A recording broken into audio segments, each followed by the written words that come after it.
I was wiping down table 7 when the room went silent. Not the comfortable quiet of a slow Tuesday afternoon, but the kind of silence that makes your hands stop moving. The kind that crawls up your spine and lodges itself between your shoulder blades like a shard of ice. I didn't look up immediately.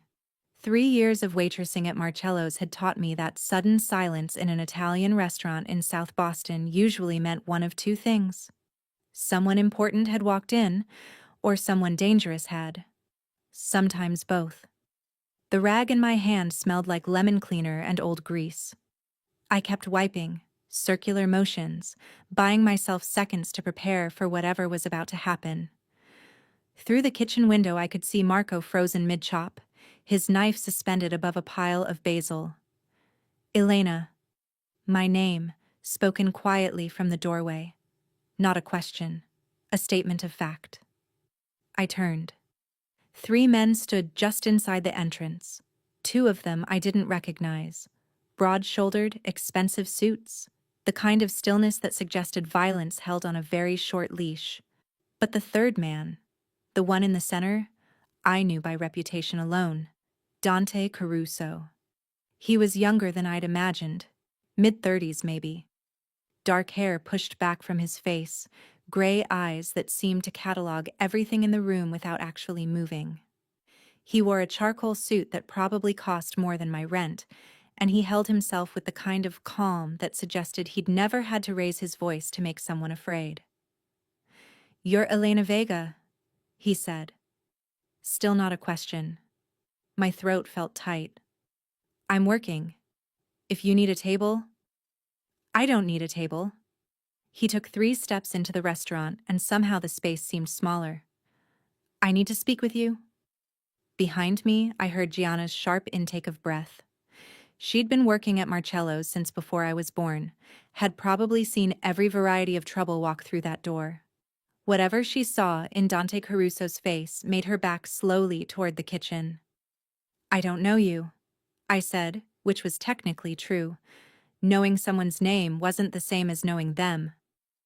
"No," he agreed, "but I know you. Elena Vega, 28 years old. Single mother to Sophia, age 4.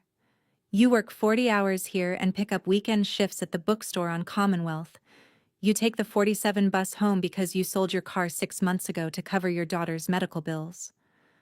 My heart was hammering now, a sick rhythm that made my hands shake. I set down the rag before he could see. "How do you..." "Your brother owes me money." The words landed like a punch to the sternum. Of course it was about Marcus. "I don't have anything to do with Marcus," I said carefully. "I haven't spoken to him in 2 years." "I'm aware." Dante moved closer, and I caught the scent of expensive cologne and something darker underneath. Gunpowder, maybe, or just the particular smell of danger. "He borrowed $50,000 from my organization. He was supposed to pay it back in 6 months. That was 18 months ago." 50,000! Jesus Christ, Marcus. "I can't help you," I said, and hated how my voice wavered. "I don't have that kind of money. I don't have any..." "I'm not asking you for money, Elena."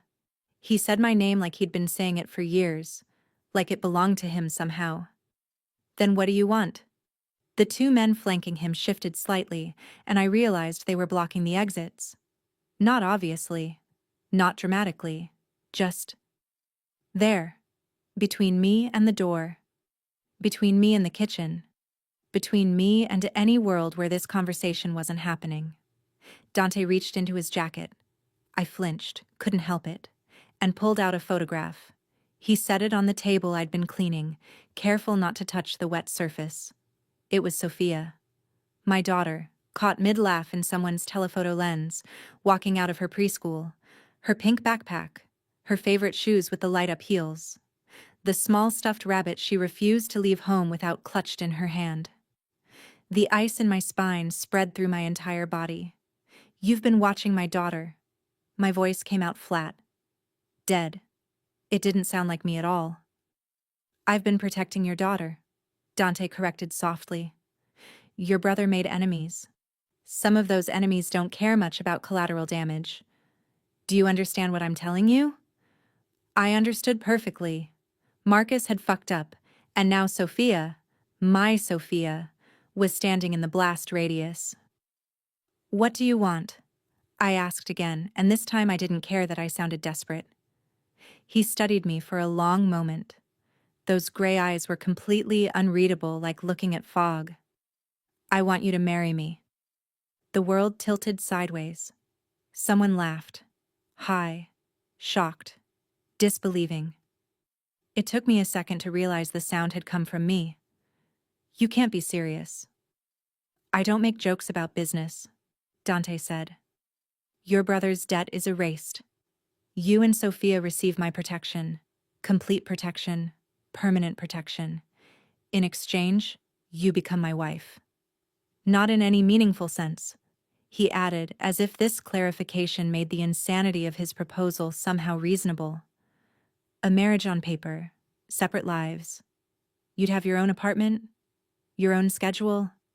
You'd want for nothing. Why? I managed to ask. Why would you possibly?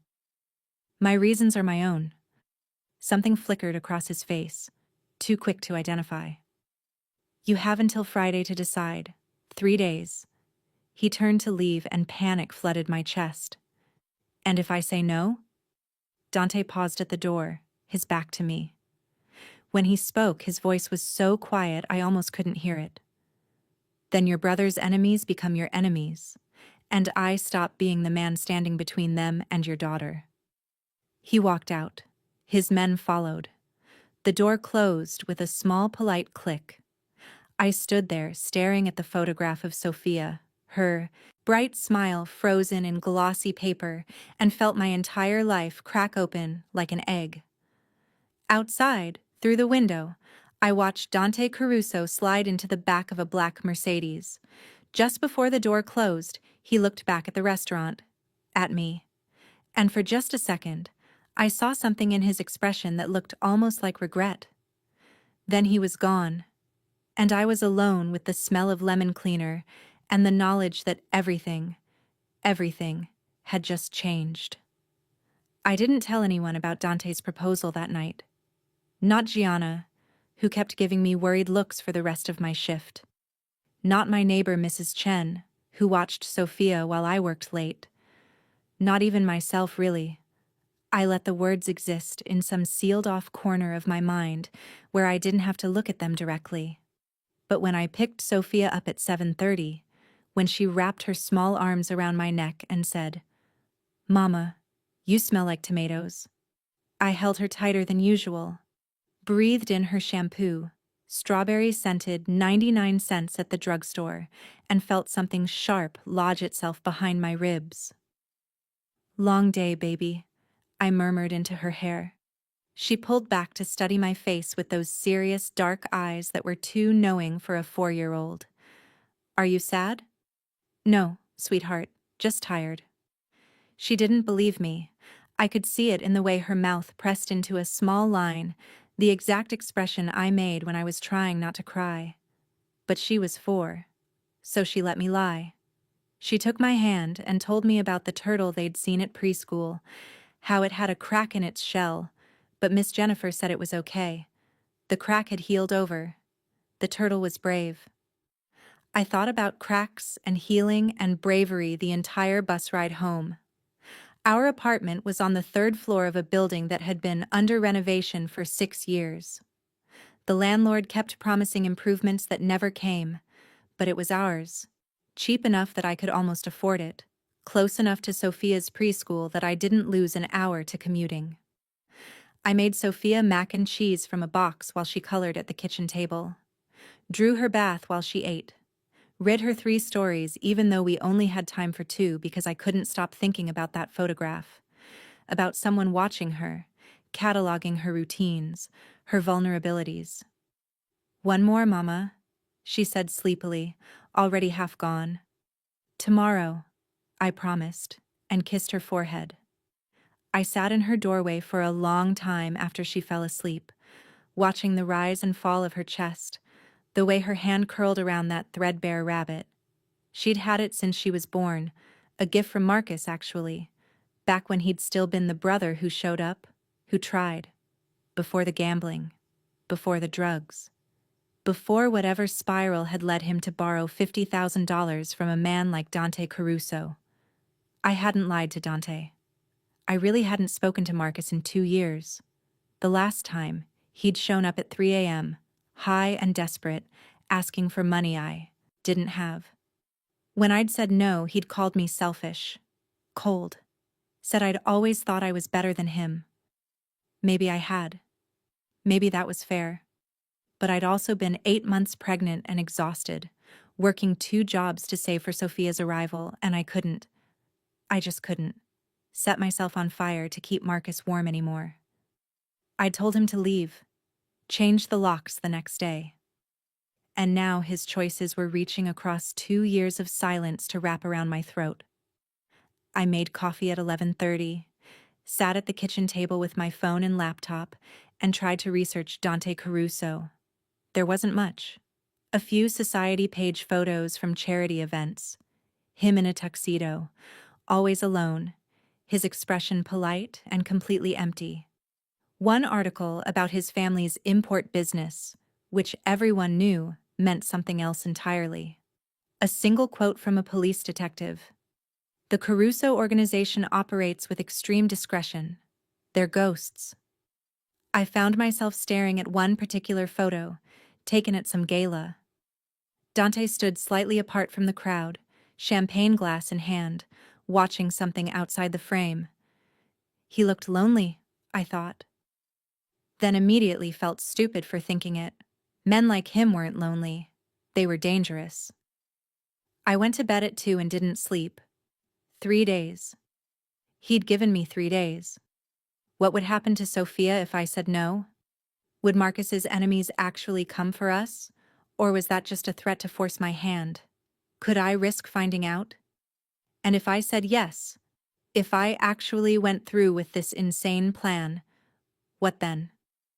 Dante said separate lives, paper marriage only, but I wasn't naive enough to believe it would be that simple. Nothing was ever that simple. I thought about my daughter sleeping in the next room, about the medical bills still coming, the creditors who called every Tuesday and Thursday, the constant calculation of which need was most urgent, food or rent, heat or medication, new shoes or winter coat. I thought about protection, complete protection, permanent protection, about wanting for nothing. The worst part was how tempting it sounded. I must have dozed eventually because Sophia's voice woke me. "Mama, there's a man outside." My heart stopped. I was out of bed and at her window in seconds, pulling her behind me with one hand while I looked down at the street. A black car idled at the curb. I couldn't see inside, tinted windows, but I knew who it was. Knew with absolute certainty that Dante Caruso was down there, or one of his men watching. Protecting, I thought, tasting the word. Or threatening. Maybe both. "It's okay, baby," I said, surprised by how steady my voice sounded. "Just someone who's lost. Go brush your teeth." She patted off, unconcerned, and I stayed at the window, staring down at that car. As I watched, the back window rolled down 3 inches. Just enough for me to see a hand, pale in the streetlight. Long fingers. A signet ring that caught the light. The hand lifted slightly. Not a wave. An acknowledgement. "I see you," it said. "I'm here." The window rolled back up. I stood there until Sophia called for me, her small voice floating from the bathroom, asking if she could use the sparkle toothpaste today instead of the regular kind. "Yes," I called back, my eyes still on that car. "Yes, sweetheart. Whatever you want." The car was gone by morning, but I found an envelope wedged in our mailbox. No postage, no return address. Just my name written in black ink, the letters sharp and precise. Inside, a business card with a phone number, and a single sentence in that same careful handwriting. "Call when you're ready to talk." I held it for a long moment before tucking it into my wallet, behind Sophia's insurance card where I wouldn't see it every time I paid for something, where I could pretend it didn't exist. Work was impossible. I burned an order of linguine, mixed up 2 tables, and dropped a full tray of water glasses that shattered across the tile in a sound like breaking ice. Gianna sent me home early with a look that said she knew something was wrong but wouldn't push. "Go," she said gently, squeezing my shoulder. "We're slow today anyway." I picked up Sophia 3 hours ahead of schedule. She was delighted, spinning in circles on the sidewalk asking if we could go to the park. "Please, Mama. The one with the big swings?" I should have said no. Should have taken her straight home, locked the door, figured out what the hell I was going to do. But she looked so happy, and I couldn't remember the last time I'd said yes to something that wasn't absolutely necessary.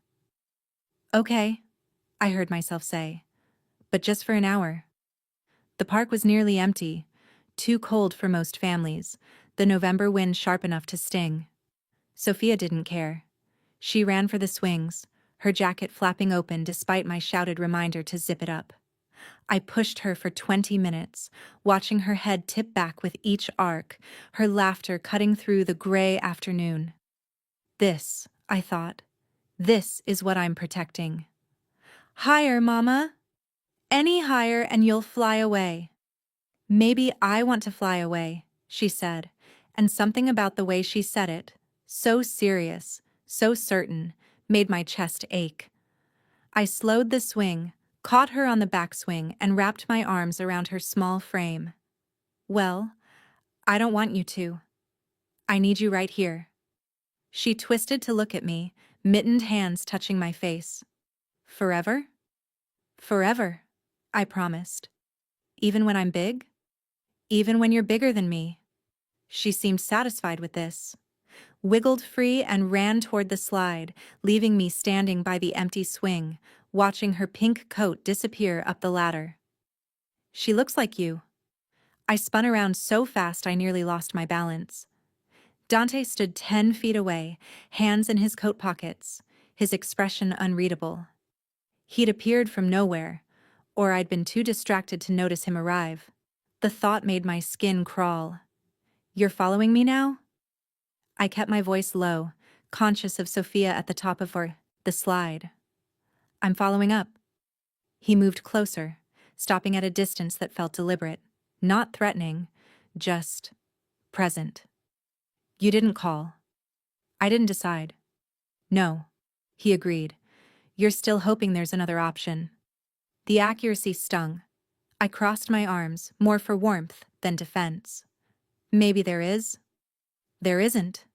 He said it without cruelty, just fact. "Your brother borrowed from 3 different organizations before mine. The other 2 don't have my patience.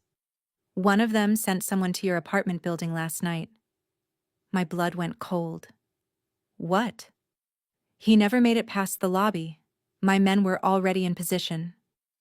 Dante's gaze shifted to Sophia, who was now trying to climb up the slide backward, giggling at her own rebellion. "You didn't notice because I made sure you wouldn't have to." I wanted to scream, to throw something, to grab Sophia and run until we reached somewhere safe, except I was starting to understand that nowhere was safe. Not anymore. Not without. "Why marriage?" I asked instead. "If you just want to erase Marcus's debt, why not just erase it? Why involve me at all?" For the first time, something flickered in his expression. Not quite discomfort, but close. "I have my reasons." That's not an answer. It's the only one I'm offering. He pulled something from his pocket. Another envelope, thicker this time. "Lease agreement for an apartment in Back Bay. 2 bedrooms, top floor security, doorman. It's in your name. Move in this weekend if you want. Or don't. The offer stands either way." I stared at the envelope like it might bite me. "You already rented me an apartment?" "I'm a man who plans ahead." "You're a man who assumes I'll say yes." "No." His voice softened almost imperceptibly. I'm a man who hopes you will. Sophia's voice rang out across the playground. Mama, watch this.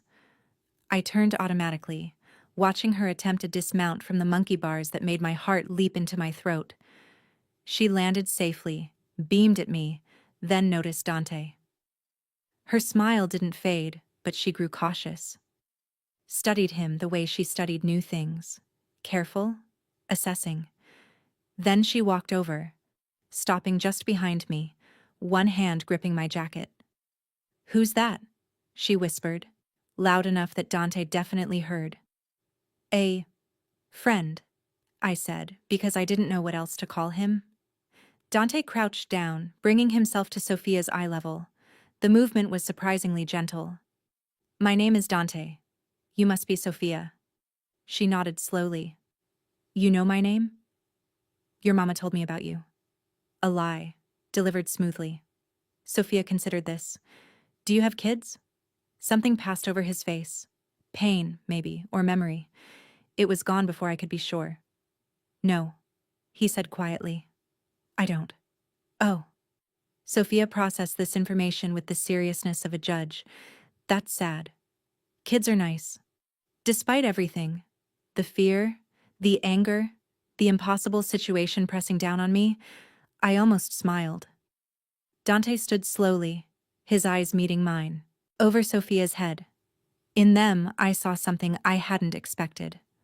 Loneliness, real and raw and quickly hidden. The offer expires Friday at 6 p.m., he said. After that, I can't guarantee what happens. He walked away before I could respond, disappearing into the gray afternoon like smoke. Sophia tugged my hand. Mama? Was he really your friend? I looked down at the envelope in my hand, feeling its weight. I don't know yet, baby, I said honestly. I really don't know. I opened the envelope that night after Sophia fell asleep. The lease agreement was real, professionally printed, legally binding, my name already typed in the tenant field. 2 bedrooms, 1,200 square feet, a building with actual security cameras that worked. The monthly rent listed was $3,000. I made $700 a week. On a good week. There was something else in the envelope, a key card for the building, and a handwritten note on heavy cardstock. No obligation. Stay there tonight if you need to feel safe. The choice is still yours. I sat at my kitchen table until midnight, coffee going cold in my cup, trying to find the catch. Men like Dante Caruso didn't offer things without expecting something in return. Protection came with chains attached, even when those chains looked like luxury apartments and promises of safety. But I kept thinking about what he'd said. Someone tried to get into the building. His men stopped them. How many more would come? How long before one of them succeeded? I called in sick to work the next morning, something I never did, and took Sophia to school like normal. Watched her disappear into her classroom, laughing at something her friend Maya said. Safe, for now. Oblivious to the danger circling her life. The number on Dante's card rang twice before he answered. Elena. Not a question, like he'd been waiting. I need to know what you're not telling me. My voice came out steadier than I felt. Why marriage? Why me specifically? If this is really about my brother's debt, there are easier ways to handle it. Silence on the other end. Not empty silence. I could hear him breathing, could almost feel him choosing his words. Can you meet me? He asked finally. There's something I need to show you. I'm not going anywhere isolated with you. The public garden, by the swan boats. 20 minutes. He hung up before I could refuse. I should have gone home, should have locked the door and ignored him and figured out literally any other solution. Instead, I found myself walking toward the garden, hands shoved in my pockets, trying to control the tremor in my fingers. Dante was already there, sitting on a bench facing the empty boat dock.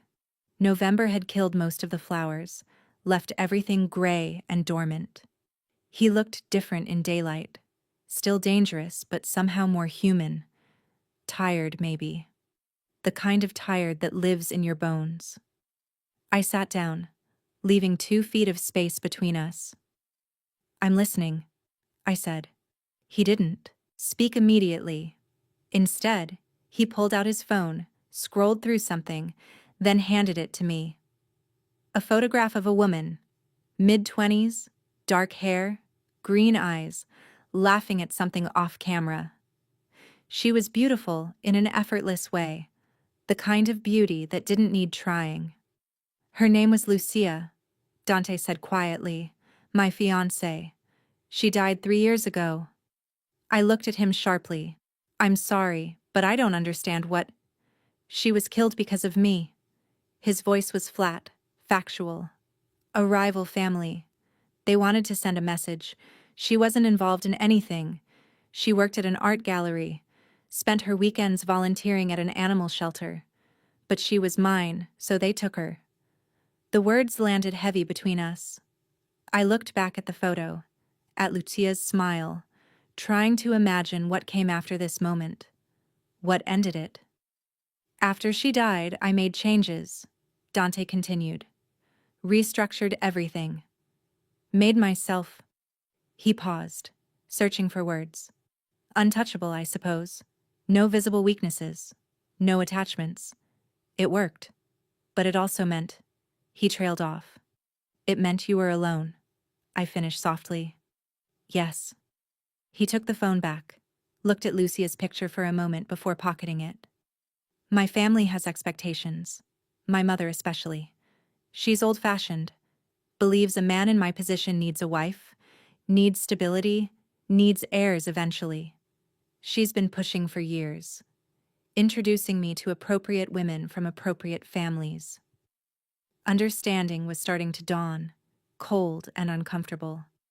"So you need a wife for appearances," I said. "Someone who looks legitimate but isn't actually involved? Someone you can keep at arm's length." "Someone I can protect without endangering," he corrected.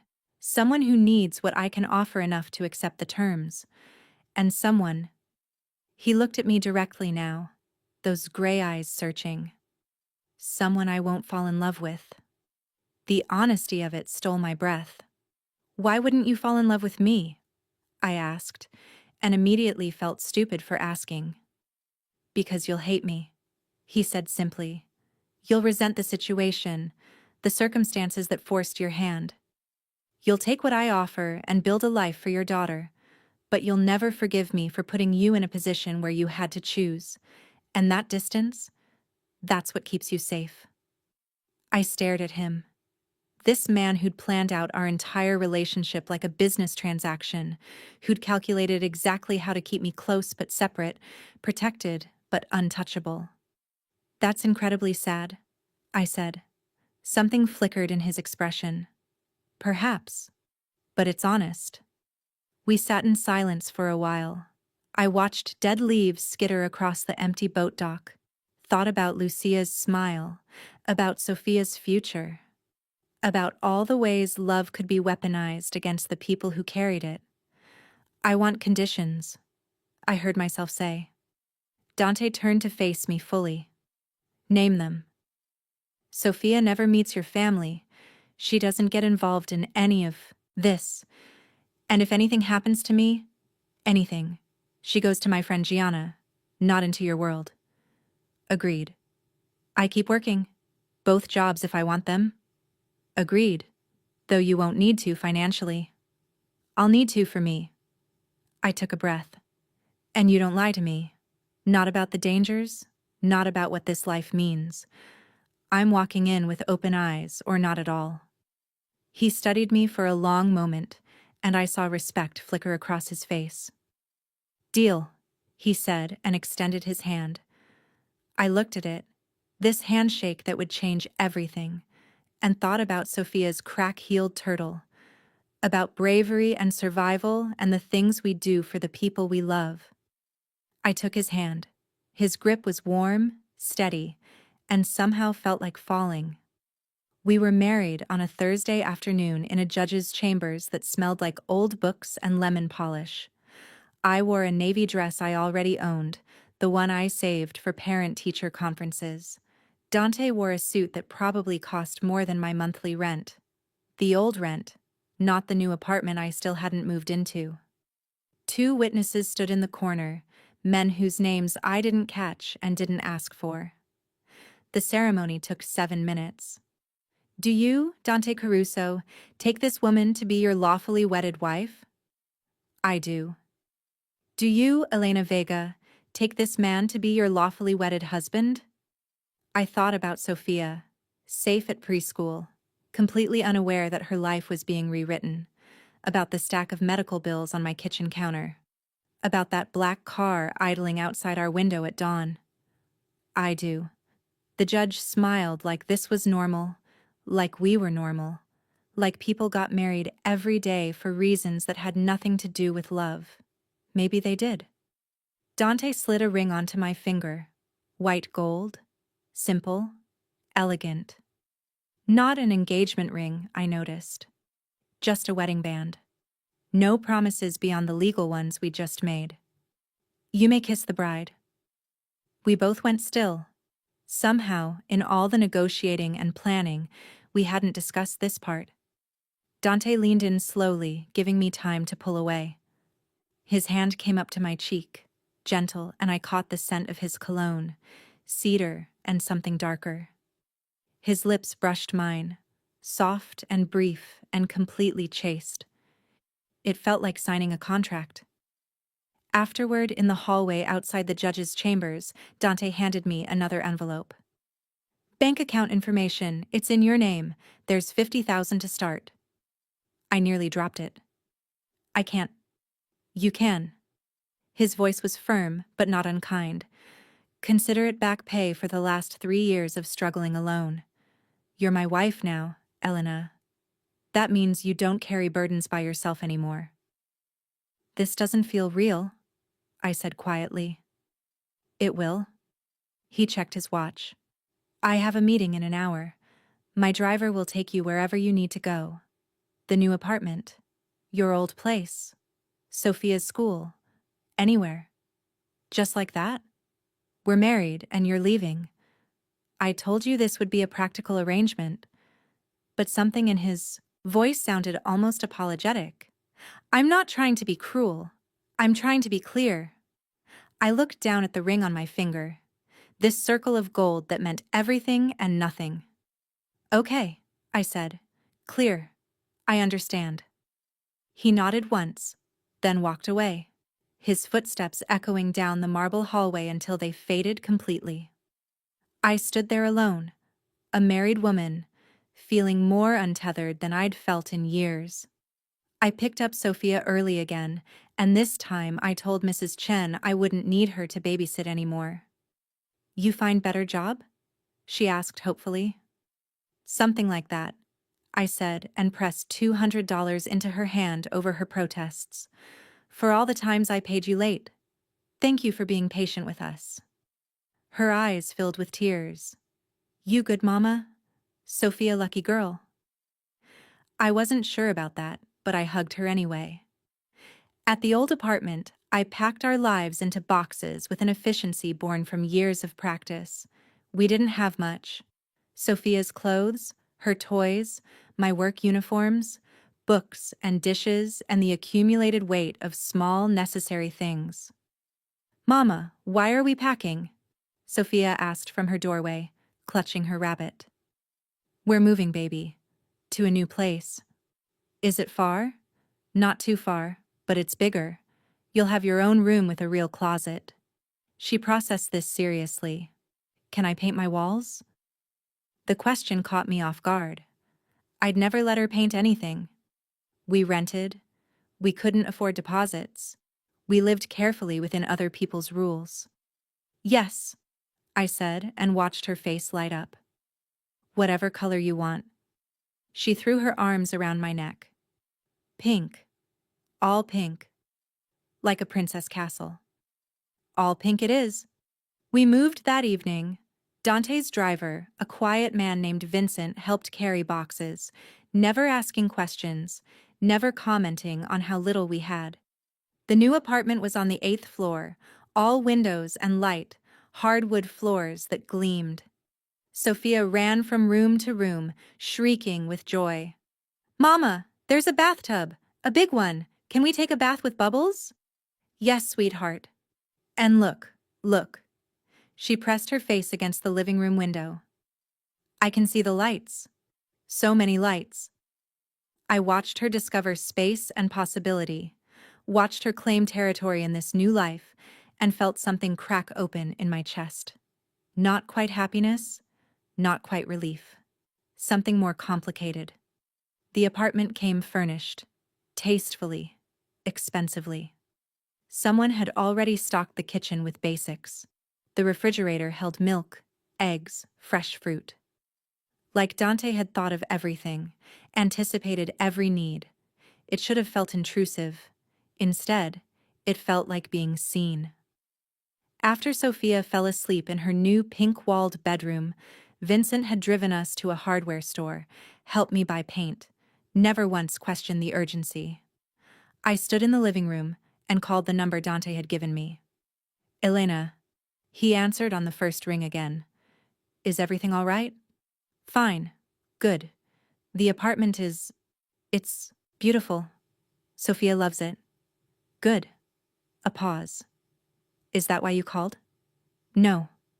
I twisted the ring on my finger, this new weight I was still learning. "I called to say thank you, and to ask." I hesitated. "Where are you? Where do you live?" "Why?" "Because I'm your wife, and I don't know where you sleep at night." "It feels strange." Silence for a long moment. Then, "Beacon Hill, the brownstone on the corner of Chestnut and Charles. The one with the blue door?" "Yes." I'd walked past that building 100 times. It was beautiful, historic, elegant, the kind of place that belonged in magazines. "We're not that far apart," I said quietly. "No," he agreed. "We're not." "Dante?" "Yes?" This was the right choice. For Sophia. "I need you to know I don't regret it." "Yet," he said softly. "Yet," I conceded. We stayed on the line for a moment longer, neither of us speaking, just breathing in our separate spaces that were somehow now connected. Finally, he said goodnight. I stood at my new window, looking out at the city lights, wearing another woman's ring, and wondered what I'd just begun. The first week of marriage, I didn't see Dante at all. He texted twice, once to ask if we needed anything, once to tell me his mother wanted to meet me next Sunday. I responded, "We're fine, thank you and okay," because I didn't know what else to say to the stranger I'd legally bound myself to. Sophia adjusted faster than I did. She loved her pink bedroom, loved the doorman who learned her name within 2 days, loved that we could afford the good strawberry yogurt now instead of the store brand. She didn't ask about the sudden change in our circumstances. 4-year-olds accepted magic more easily than adults. I kept both my jobs at first, out of principle, more than necessity. But Marcello's felt different now. Gianna kept watching me with questions in her eyes, questions I couldn't answer. The regular customers noticed the ring, made assumptions I didn't correct. On Friday, I dropped a full tray of pasta again. This time, Marco came out from the kitchen. "Elena." His voice was gentle. "Whatever's going on with you, you need time to sort it. Take a week. 2. We'll manage." "I can't just—" "You can." He squeezed my shoulder. "You've never taken a sick day in 3 years. Take the time. Your spot will be here when you're ready." I left work early, picked up Sophia, and took her to the public garden. The same bench where Dante had told me about Lucia, about loneliness, about the architecture of a marriage built on distance. Sophia fed the ducks while I sat and thought about what it meant to grieve a life while living it. My phone buzzed. A text from an unknown number. "There's a car outside your building." "Black sedan." It's not mine. Don't go home alone. D. My heart kicked into a different rhythm. I looked around the park, suddenly aware of every shadow, every person lingering too long. I called him. He answered before the first ring finished. Where are you? His voice was sharp. Public garden. With Sophia. Stay there. I'm sending Vincent. 10 minutes. Dante, what? Someone's watching the building. I don't know who yet, but I'm finding out. Background noise suggested movement, urgency. Elena, listen to me. This is what I meant about being honest. There will be threats. Not constant, but they'll come. People testing boundaries, seeing if the marriage is real or just strategy. And how do we prove it's real? My voice came out steadier than I felt. He was quiet for a moment. By being seen together. By making them believe I'd burn the world down for you. Something in his tone made my skin prickle. Not fear exactly. Something else. Would you? I asked quietly. Burn the world down for someone you barely know? I'd burn it down for the principle, he said, for the message it sends. Honest, I thought. He'd promised honesty. Vincent arrived in 9 minutes. He drove us to Dante's brownstone without being asked, like he'd already received instructions. The blue door opened before we reached it. Dante stood in the doorway, still in a suit, but with his tie loosened, looking more disheveled than I'd ever seen him. His eyes went to Sophia first, checking for danger, then to me. You're okay, he said. Not a question, a reassurance he needed to speak aloud. We're fine. I gestured to his house. Can we? Yes. Come in. The interior matched the exterior. Old money elegance. Everything carefully chosen. Nothing out of place. It should have felt cold. Instead, it felt deliberately maintained, like Dante was trying to preserve something that was slowly slipping away. Sophia's eyes went wide. Is this a castle? Something like that, Dante said, and the corner of his mouth lifted slightly. Would you like to see the library? It has a ladder that slides. She looked at me for permission. I nodded, and she took Dante's offered hand with the easy trust of children who hadn't learned fear yet. I followed them through rooms that smelled like leather and old wood and money, watching Dante crouch down to show Sophia how the ladder worked, his movements careful and almost tender. My mother used to push me around in this when I was small, he said, demonstrating the slide mechanism. I thought it was the best toy in the world. Can I try? Sophia asked. If your mother says it's safe? They both looked at me. I found myself nodding again, watching my daughter climb into a rolling library ladder like it was an amusement park ride while a Mafia boss steadied the base. This, I thought. This is my life now. After Sophia had exhausted the ladder's entertainment value, Dante ordered dinner. Thai food that appeared 30 minutes later, delivered by someone who clearly knew the house. We ate at his dining room table, Sophia chattering about her day, while Dante listened with surprising attention.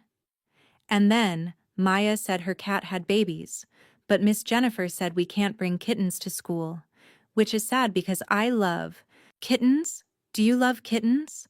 She directed this question at Dante, who considered it seriously. I've never had a pet, he admitted. Never? Sophia looked scandalized. Not even a fish? Not even a fish.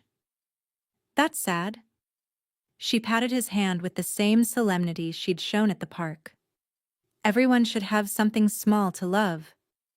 I watched something pass over Dante's face, that same flash of pain I'd seen when she'd asked if he had children. He recovered quickly, but not before I saw it. After dinner, I carried an exhausted Sophia to one of Dante's guest rooms. When I came back downstairs, he was standing by the window, phone in hand, his expression dark. The car outside your building, he said without turning. It was a reporter. Someone tipped them off about the marriage. A reporter? I moved closer. That's all? Not someone dangerous? Information is dangerous. He finally looked at me. Especially when it's about vulnerabilities, about what matters. I'm not sure I matter, I said quietly. Not to you. Not really. He closed the distance between us in 3 steps, didn't touch me, but stood close enough that I could feel the heat of him, the tension coiled in his frame. You're wearing my ring, he said, voice low. You're living under my protection. You're raising your daughter in safety I provided. Don't tell me you don't matter. That's not the same as actually mattering to you. No, he agreed. It's not. The honesty stung, but I'd asked for it. We should go, I said. Let you have your space back. Stay tonight. Not a command, almost a request. It's late. Sophia's already asleep, and He stopped himself. You what? I'd like the practice, he said carefully, of having you here, of making this look real. So I stayed, in a house that wasn't mine, with a man who was my husband-in-law only, and tried not to think about how easy it would be to want more than we'd agreed to. I woke to sunlight streaming through unfamiliar windows and the sound of Sophia's laughter somewhere below. For a disorienting moment, I didn't remember where I was. Then it came back. Dante's brownstone, the guest room with sheets that felt like silk. The strange intimacy of sleeping under his roof. I found them in the kitchen. Sophia sat at the island in her pajamas, swinging her legs, while Dante stood at the stove making pancakes. He'd rolled up his sleeves, abandoned the suit for dark jeans and a gray Henley.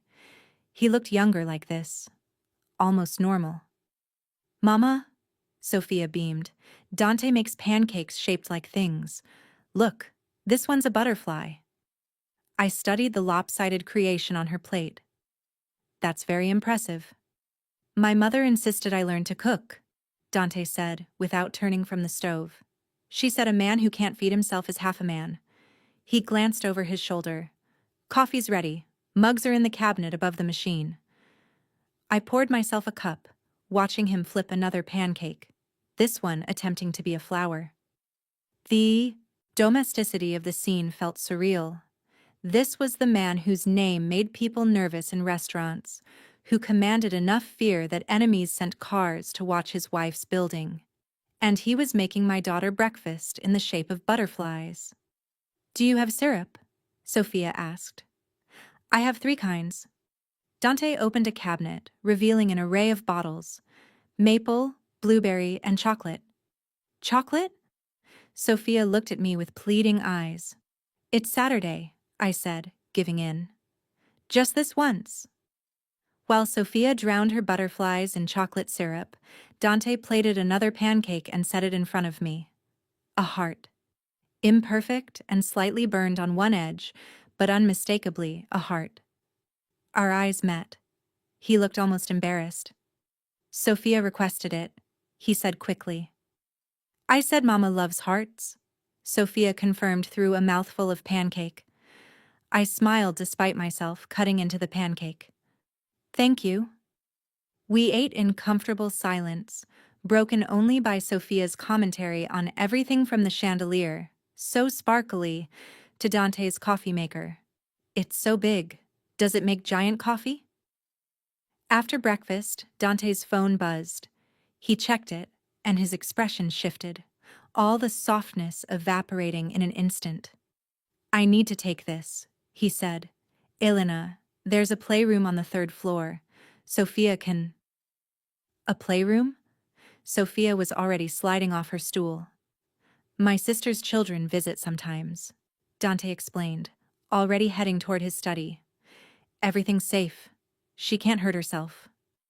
He disappeared behind a heavy oak door. I heard his voice, low and sharp, speaking rapid Italian. Sophia tugged my hand. Can we see the playroom? Sure, baby. The 3rd floor was a revelation. The playroom held more toys than Sophia had seen in her entire life. A dollhouse taller than me, art supplies in organized bins, stuffed animals arranged on built-in shelves. Sophia stood in the doorway, stunned into silence. "Is this real?" she whispered. "Very real." She moved through the space like she was afraid touching things might make them disappear. Eventually, she settled at a small table with markers and paper, drawing with intense concentration. I sat nearby, watching her, trying not to think about how easily she was adapting to luxury, how quickly children learn to take abundance for granted. Dante found us an hour later. His expression was carefully neutral, but tension lived in his shoulders. "Everything okay?" I asked. "Define okay." He leaned against the doorframe, watching Sophia draw. "That reporter last night? He published a story. Pictures of you and Sophia at the park. Speculation about our marriage. Questions about whether it's legitimate." My stomach dropped. "Pictures of Sophia?" "Her face isn't clear.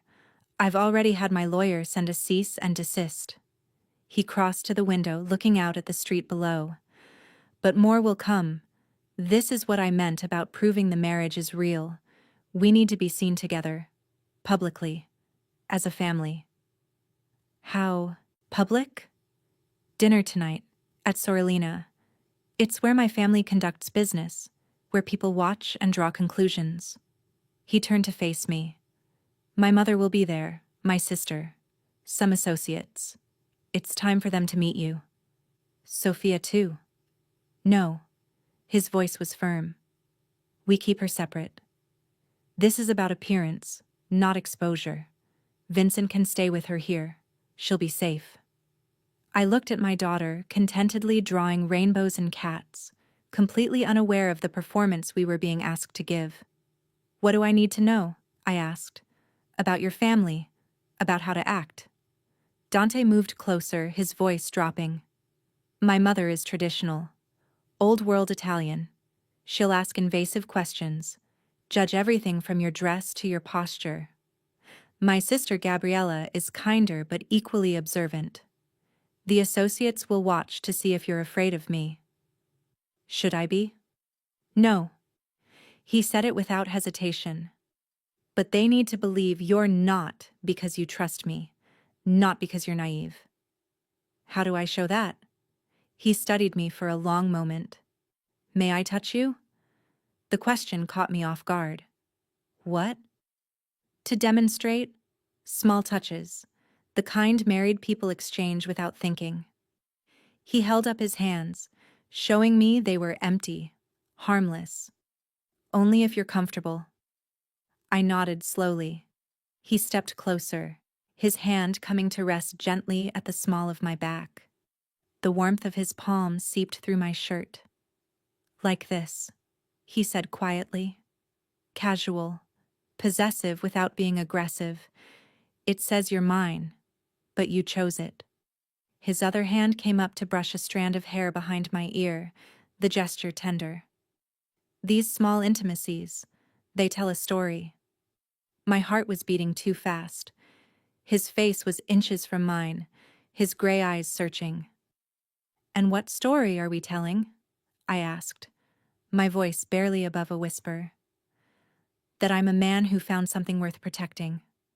His thumb traced my cheekbone, so light I might have imagined it. "And you're a woman brave enough to let me."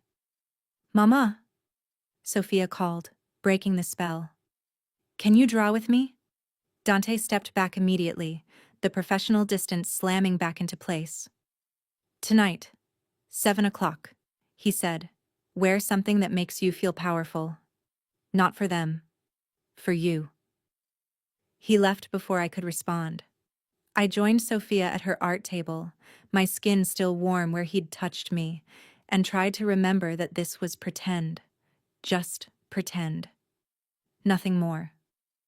I stood in front of my closet at 6:30, staring at clothes that suddenly felt inadequate. Dante had sent a stylist that afternoon, a woman named Lucia, which felt like a sign I couldn't interpret, who'd arrived with garment bags and quiet efficiency. She'd left 3 dresses, all beautiful, all expensive enough to make me nauseous. I chose the midnight blue one, simple, elegant, with a neckline that suggested confidence without desperation. The fabric moved like water. Sophia watched me get ready from my bed, Vincent having already arrived to stay with her. She'd accepted his presence with the adaptability of children, showing him her entire stuffed animal collection while explaining each one's backstory. "You look like a princess," she said, as I clasped a delicate silver necklace, also from Lucia, also borrowed. "I feel like I'm wearing a costume." "That's what princesses do. They wear costumes until they become real." The wisdom of 4-year-olds. I kissed her forehead, breathing in her strawberry shampoo. "Be good for Vincent. Bedtime at 8:30. "Will Dante be there?" she asked. "At your fancy dinner?" "Yes." "Good." She nodded seriously. "He should take care of you too, not just me." Something in my chest pulled tight. "We'll be home soon, baby." Dante arrived at precisely 7. He wore a black suit that looked like it cost more than my first car, his hair pushed back, his expression unreadable. But his eyes traveled over me slowly, cataloging every detail. "You look beautiful," he said, and it sounded like a fact, not a compliment. "I look expensive," I corrected. "There's a difference." "Tonight, they're the same thing." He offered his arm. "Ready?" "No." "Good. Fear keeps you sharp." The restaurant was everything I'd expected. Dim lighting, Italian marble, the kind of place where every table held conversations that moved money or ended lives. We were shown to a private room in the back, and I felt every eye follow us as we walked. Dante's hand stayed at my back the entire time, steady, grounding. His family was already seated. His mother, Adriana, was elegant in a way that felt weaponized. Silver hair perfectly styled, posture military straight, eyes that missed nothing. His sister, Gabriella, was softer, warmer, though I caught steel underneath. 3 men I didn't recognize sat at the far end of the table, watching with the stillness of predators. "Mama," Dante said, his hand sliding to my waist, "this is Elena, my wife." The word hung in the air. Adriana's gaze moved over me slowly, assessing, measuring, finding me lacking in ways I'd probably never understand. "So you're the woman my son married without telling his family," she said in English, heavily accented with Italian. "Sit. Let me look at you properly." I sat. Dante remained standing behind my chair, one hand resting on my shoulder. A statement of solidarity or ownership. I wasn't sure which. "You're pretty," Adriana continued, "but Boston has many pretty girls. Why you?" "Mama," Gabriella started. "No, it's fine." I met Adriana's eyes directly. "I don't know why me. You'd have to ask your son." Something flickered in Adriana's expression. Surprise, maybe, or respect. "You have a child?" she said. "A daughter. Sophia? She's 4. And her father?" "Not in the picture. Never was." "So my son takes another man's responsibility." Adriana's voice held judgment. "Raises a child that isn't his blood." I felt Dante's hand tighten on my shoulder. A warning or restraint. I couldn't tell. But before he could speak, I leaned forward. "Your son offered protection when no one else would," I said quietly. "He offered my daughter safety. That makes him more of a father than the man who contributed DNA and disappeared." Silence around the table. Even the associates stopped pretending not to listen. Then Adriana smiled. Sharp. Approving. "You have spine. Good. Dante needs a woman with spine." She raised her wine glass. "Welcome to this family, Elena. May you survive it." The toast felt like a threat and a blessing simultaneously. Dinner was a careful dance. Gabriella asked gentle questions about Sophia, about my work, clearly trying to make me comfortable. The associates watched but didn't speak directly to me, some kind of protocol I didn't understand. Adriana continued her assessment, commenting on everything from my posture to my wine choice. And Dante played his role perfectly. His hand found mine under the table. He served me from shared dishes before himself. When Adriana made a particularly cutting remark, he responded in rapid Italian that made his sister hide a smile and his mother's eyes narrow. "What did you say?" I whispered. "That she should remember what happened to the last person who insulted my wife." His voice was low, amused. "There is no last person, but she doesn't know that." I should have been alarmed. Instead, I found myself fighting a smile. 2 hours in, one of the associates' phones buzzed. He checked it, and his expression changed. He leaned toward Dante, whispering something I couldn't hear. Dante's entire body went rigid. "Excuse us," he said, standing abruptly. "Family matter." He pulled me up with him, his grip on my hand almost painful. We left the private room, walked through the restaurant, and didn't stop until we were outside in the cold November air. "What's wrong?" I asked. "Your apartment building. Someone tried to get into your old unit." His voice was ice. "They didn't know you'd moved. But they were looking for you, Elena. They had tools. Intent." The world tilted sideways. "Who?" "I don't know yet. But someone wants to send me a message." He pulled out his phone, already dialing. "Vincent. Status on Sophia. Good. Lockdown. No one in or out until I get there." He looked at me, and for the first time since I'd met him, I saw something like fear in his eyes. "This is what I meant," he said quietly. "About making them believe. They're testing me. Testing whether you're really mine or just strategy." "And how do we convince them?" He stepped closer, his hands framing my face, tilting it up toward his. His thumbs brushed my cheekbones, and I realized he was trembling. "By making it true," he said. Then he kissed me. Not like at the courthouse, chaste and brief, and meaningless. This was deep, desperate, acclaiming. His hands tangled in my hair, his body pressed against mine, and I felt every careful wall he'd built come crashing down. When he pulled back, we were both breathing hard.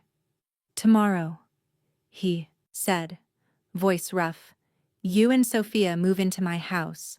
No more separate lives, no more distance. We make this marriage real, or everyone you love becomes a target." "Dante, I can't lose another person because I wasn't willing to commit fully." His forehead pressed against mine. "I won't make that mistake again." And I realized, standing in the cold outside an Italian restaurant, that everything had just changed. The performance was over. This was real now. All of it. We picked up Sophia together. She was asleep on Dante's couch when we arrived, Vincent reading nearby with the vigilance of a man trained to notice threats. Dante lifted her without waking her, cradling her against his chest with surprising gentleness, while I gathered her rabbit and shoes. "The brownstone," he told Vincent quietly. "Sweep every room before we arrive." In the car, Sophia stirred once, mumbled something about butterflies, then settled back against Dante's shoulder. I watched him adjust his hold, supporting her head, his expression unguarded in the darkness. "You're good with her," I said. "I don't know what I'm doing." Neither do most parents. We just pretend we do. He looked at me across the back seat, Sophia between us, and something in his expression made my chest ache. "I meant what I said earlier," he told me quietly, "about making this real. I know it's not what we agreed to." "Someone tried to break into my apartment tonight." My voice was steadier than I felt. "Someone dangerous enough that you're afraid. So yes, we make it real. For Sophia. For safety." "And for you?" he asked. "What do you want, Elena?" The question caught me off guard. No one had asked me what I wanted in years. Survival didn't leave room for wanting. "I want my daughter safe," I said finally. "I want to stop calculating which bills I can defer. I trailed off, unsure how to finish. What? I want to stop being afraid all the time. His hand found mine in the darkness, fingers lacing through mine. Then let me give you that. Even if you can't give me anything back. That's not fair to you. I'm not asking for fair. His thumb traced circles on my palm. I'm asking for a chance to do this right, to protect what matters without keeping it at arm's length. We drove the rest of the way in silence, hands clasped, Sophia sleeping between us, and I wondered if this was how marriages became real, not through grand gestures, but through small surrenders in the dark. The next morning, I packed up the apartment Dante had rented, the one we'd lived in for barely a week. Sophia helped by stuffing her favorite toys into boxes with the chaotic enthusiasm of a 4-year-old. "Are we moving again?" she asked, holding up her rabbit.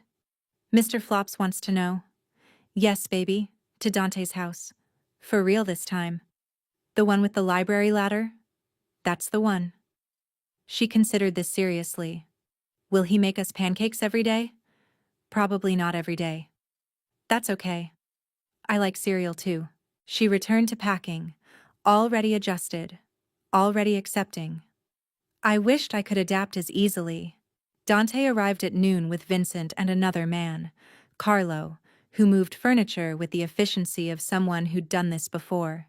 They worked quickly, professionally, loading boxes into a truck while I tried not to think about how this was the third place I'd lived in as many weeks. Except this time felt different. Permanent, maybe. Or at least, permanent adjacent. At the brownstone, Dante showed us to the second floor. "This wing is yours. Bedroom for you, bedroom for Sophia, bathroom between. My room is on the 3rd floor. You'll have privacy." "Separate floors," I said. "That's very real." He caught the sarcasm. "Elena." "No, I understand. We're making it look real for them. But between us?" I gestured at the careful distance. "Still practical." "I'm trying to do the right thing." "I know." And I did. But it didn't stop the strange disappointment curling in my stomach. "Thank you. For the space. For all of it." He looked like he wanted to say something else. Instead, he just nodded and left to help Vincent with the heavier boxes. We spent the afternoon settling in. Sophia claimed her new room with joy, insisting on arranging her stuffed animals by size on the built-in shelves. I unpacked our clothes, hung our pictures, tried to make the beautiful space feel like ours. Around 4, Gabriella arrived with her 2 children, Marco, 7, and Isabella, 5. She found me in the kitchen, attempting to figure out Dante's complicated espresso machine. "It's easier if you press the button twice," she said, smiling. I jumped. "I didn't hear you come in." "Sorry, Dante gave me a key years ago." She moved past me, expertly coaxing the machine to life. "I wanted to meet you properly. Last night was a lot. Mama can be overwhelming." "She's protective of Dante." "She's terrified for him," Gabriella corrected gently. "After Lucia died, he shut down completely. Became this," she gestured vaguely, "cold version of himself. We thought we'd lost him too. Then suddenly he's married and there's a child and—" She handed me a perfect espresso. "I don't know what arrangement you two have. I don't need to. But I see the way he looks at you. And it's not nothing. It's complicated. Marriage usually is." She leaned against the counter. "My children are in the playroom with Sophia. Want to tell me the truth? Off the record?" So I did. Not everything. Not the threats or Marcus's debt or the broken window of motivation. But enough. The practical arrangement. The separate lives. The agreement to keep distance. Gabriella listened without judgment, sipping her espresso. "You know what I think?" she said finally. "I think you both wanted the same thing. Safety, without vulnerability. But that's not how it works. You can't have one without the other." He lost someone he loved. I understand why he'd want distance. And you? Gabriella's eyes were kind but sharp. What are you protecting yourself from? The question landed harder than it should have. I thought about Sophia's father, about Marcus, about every person who'd left or disappointed or failed to show up, about learning to need no one because needing people meant they could hurt you.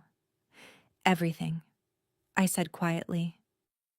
Gabriella squeezed my hand. Then maybe you and my brother are exactly what each other needs. Two people brave enough to try something different. That evening, after Gabriella left and Sophia was bathed and tucked into her new bed, I found Dante in his study. He was at his desk, papers spread before him. But he wasn't working, just staring at nothing. "Hey," I said from the doorway. He looked up, and something in his expression cracked open. Exhaustion, maybe. Or loneliness. "Come in," he said. "Please." I crossed to his desk and he stood, meeting me halfway. We stood there in the lamplight, inches apart, married and strange and trying to figure out what we were building. "I don't know how to do this," I admitted. "Make something real that started as strategy." "Neither do I." His hand came up, hesitant, then settled against my cheek. "But I want to try, if you'll let me." I leaned into his touch, letting myself feel it, the warmth, the connection, the terrifying possibility of something more. "Okay," I whispered. "Let's try." He kissed me then, soft and careful, and nothing like last night's desperation. This was a question, an offering. I kissed him back, and felt everything shift. Real, I thought. We were making it real. 3 months later, I woke to sunlight streaming through windows that had become familiar. Our bedroom, not mine, ours, still surprised me some mornings. The way Dante's coffee cup sat on his nightstand, half empty from the night before when he'd been reading. The way his clothes hung beside mine in the closet. The way his breathing had become the sound I fell asleep to. It hadn't happened all at once, this merging of lives. The first week, we'd maintained our separate floors, circling each other like uncertain dancers. Then Sophia had a nightmare, and when I went to comfort her, I found Dante already there, sitting on the edge of her bed, telling her a story about a brave princess who rescued herself. The second week, he'd started joining us for breakfast every morning, no longer just weekends. Started asking about my day like he actually wanted to know. Started touching me in passing, a hand on my shoulder, fingers brushing mine. Small intimacies that felt less like performance and more like habit. By the third week, I'd found myself in his study late one night, unable to sleep, and he'd pulled me onto the couch beside him. We'd talked until dawn about everything and nothing. About his father, who'd died when Dante was 19. About my mother, who'd left when I was 12. About the weight of responsibility and the cost of protection. "I'm afraid of failing you," he'd admitted as the sky turned gray. "The way I failed Lucia." "You didn't fail her. Someone killed her. That's not the same thing." "Isn't it? I brought danger into her life. I made her a target." I'd taken his hand, laced our fingers together. "Then we're even. Because I brought chaos into yours. A ready-made family. A brother's debt. Complications you didn't ask for." "I asked for you," he'd said quietly. Maybe not at first. But somewhere along the way, I started asking. That night, I'd slept in his bed for the first time. Just sleep. He'd held me carefully, like I might break, and we'd fallen asleep tangled together, breathing in sync. Now I rolled over to find him already awake, watching me with an expression I'd learned to recognize. Contentment mixed with disbelief. Like he couldn't quite believe this was real. "How long have you been staring?" I asked. "Not staring, observing." "Creepy." "Attentive," he corrected, pulling me closer. There's a difference. I settled against his chest, listening to his heartbeat. This steady rhythm that had become home. Sophia has a field trip today. The aquarium. I know. I signed the permission slip. You signed it as her father. Silence for a moment. Then, is that okay? I lifted my head to look at him. You've been more of a father to her in 3 months than her biological one ever was. So yes, it's more than okay. Something shifted in his expression, vulnerability I rarely saw. She asked me yesterday if she could call me Dad. My heart squeezed. What did you say? I said I'd be honored, but only if she wanted to, that there was no pressure. He touched my face, gentle. She said she wanted to, that I do dad things, make pancakes and help with homework and tuck her in at night. You do, I agreed softly. You're good at it. I'm terrified I'll mess it up. Welcome to parenting. That feeling never goes away. We lay there together, comfortable in the quiet, until Sophia's voice drifted up from downstairs. She was singing to herself in the kitchen, probably arranging her cereal by color again. Dante kissed my forehead. I should start breakfast. It's Saturday, we could sleep in. We could, he agreed. But she's excited about the aquarium, and I promised her special French toast. I watched him dress. This man who'd transformed from dangerous stranger to partner to something deeper I was still learning to name. He caught me watching and smiled, real and unguarded. What? He asked. Just thinking about how different this is from what we planned. Better or worse? Different, I said. Complicated. Real. Real. He echoed. Yeah, it is. The aquarium was crowded with field-tripping children and exhausted teachers. Sophia held Dante's hand on one side, mine on the other, pulling us toward the penguin exhibit with determined enthusiasm. Look, they're swimming. She pressed her face against the glass. Dad, can you swim like that? Dante crouched beside her. Not quite that well, but I can teach you this summer. If you want to. Learn. Really? Her eyes went wide. At a real pool? At the ocean, he said. We have a house on the Cape. You and your mom can come for July. All of July. She threw her arms around his neck, and I watched his expression transform. Pure joy mixed with something like wonder. Like he couldn't believe this small person loved him so completely. I pulled out my phone, captured the moment. Father and daughter, the aquarium light turning everything blue and dreamlike. Later, while Sophia was occupied with a touch tank, Dante found me by the jellyfish exhibit. Thank you, he said quietly. For what? For taking a chance on this. On me. He took my hand, his thumb tracing the wedding band I no longer thought of as costume jewelry. I know it started as transaction, strategy, but Elena... He turned to face me fully. I love you. I don't know when it happened. Maybe gradually. Maybe all at once. But I do. And I know we never talked about that being part of this, but I needed you to know. My throat felt tight. Dante, you don't have to say it back. I just wanted you to know that this is real for me. All of it. You, Sophia. This life we're building. It's everything.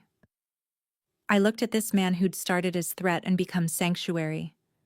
Who made my daughter pancakes and held me through nightmares and showed me what protection without prison felt like. I love you too, I said, and watched his face transform. I think I have for a while. I was just afraid to admit it. He kissed me there, surrounded by floating jellyfish and the distant sound of Sophia's laughter, and it felt like promise, like beginning. Like the first true thing either of us had built from scratch. That night, after Sophia was asleep, we sat on the back porch of the brownstone. Spring was coming.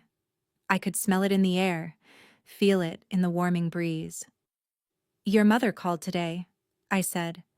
She wants us to come to Sunday dinner, the whole family. Do you want to go? I think Sophia would like it. She keeps asking about her cousins. Dante pulled me closer and I settled against him, comfortable in ways I'd never expected to be.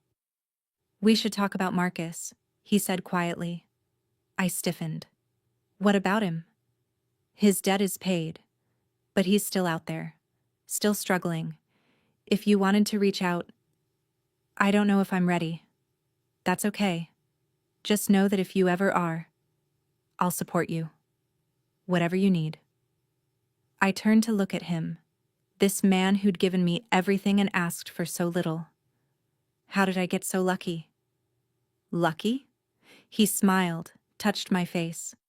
Elena, I'm the one who married a woman who taught me how to live again, who brought light into this house, who made me believe in second chances. We saved each other, I said. Yeah. He kissed me softly. I think we did. Above us, stars appeared one by one in the darkening sky. Inside, our daughter slept safe and warm. Around us, the city hummed with life and possibility. And for the first time in longer than I could remember, I wasn't afraid. I was home. We both were.